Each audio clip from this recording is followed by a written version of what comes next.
కింద పెట్టాం. ఇది మనం చూసినాం కదా, ఇది సన్న బియ్యం రైస్ మనం రేషన్ షాప్ నుంచి తెచ్చుకున్నాం చూడు, అవే బియ్యం ఇవి.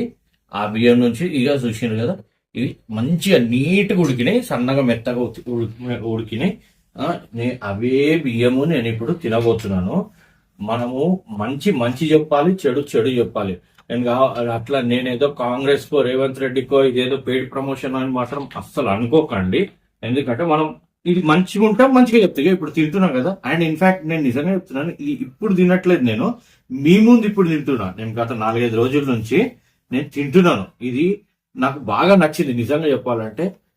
ఎవరైనా సరే, ఏ రాజకీయ నాయకుడైనా, ఏ సినిమా హీరో అయినా, ఏ వ్యాపారవేత్తనన్నా, ఏ ఏ సాఫ్ట్వేర్ అయినా, హార్డ్వేర్ అయినా, యూట్యూబర్ అన్నా, కూలికి రోజు డైలీ లేబర్ డైలీ కూలికి పోయేటాడన్నా కష్టపడేది ఈ అన్నం కోసమే. అదేదో ఒకటి పెద్దలు ఒక మాట అంటారు కదా, ఏది కోటి విద్యలు కూటి కోసం అనేసి. అది ఈ కూటి కోసమే ఎవరైనా కష్టపడేది. ఈ తినే అన్నం గురించి మనము అబద్ధాలు చెప్పుకోవాల్సిన అవసరం నాకు లేదు, అండ్ పెయిడ్ ప్రమోషన్ చేయాల్సిన అవసరం అంతకన్నా లేదు. నేను ఉన్నది ఉన్నట్టు చెప్తున్నాను. ఇప్పుడు నేను ఫస్ట్ పచ్చడి, ఇది కొత్తగా పెట్టిన, ఇవాళ పండగ రోజు కొత్తగా ఊరికే అప్పటికప్పుడు టెంపరీగా చేసి మామిడికాయతో చేసిన పచ్చడి. ఈ పచ్చడితో అన్నం టేస్ట్ ఎట్లుందో ఒకసారి చూద్దాం మనము.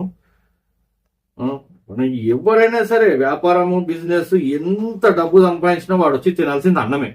అది నువ్వు కొనుక్కొని తింటావా, రేషన్ షాప్ లో వచ్చిన బియ్యం తింటావా కాదు, అది ఇంపార్టెంట్, అది కాదు.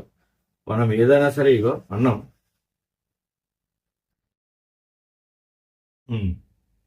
ఓకే మంచిగా ఉంది.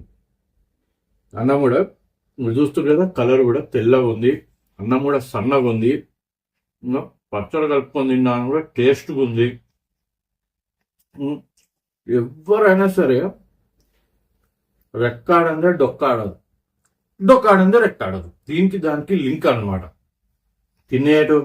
తిండి ఉంటేనే ఎవరైనా మనిషి, ఒక రాజు రాజ్యాన్ని పరిపాలించాలన్నా, ఒక కూలోడు రోజు కూలి పని పోవాలన్నా, పోయేది పరిపాలించేది ఏదైనా సరే ముందు తిండి. ఈ తిండి సరిగ్గా ఉంటేనే కండ ఉంటుంది, కండ ఉంటేనే బుద్ధి ఉంటుంది, బుద్ధి ఉంటేనే ధైర్యం ఉంటుంది. కండ ఉండే ధైర్యం అన్ని ఈ తిండితోనే వస్తాయి. ఇదే మనకు పొద్దున్న లేస్తే కష్టపడేది, చదువుకునేది, కూలికి, ఏదైనా సరే ఈ తిండి కోసమే. ఇప్పుడు పచ్చడాన్నం తిన్నాను, పప్పు వేసుకొని చూద్దాం. పప్పు ఇప్పుడు పప్పుతో ఎట్లుందో చూద్దాము.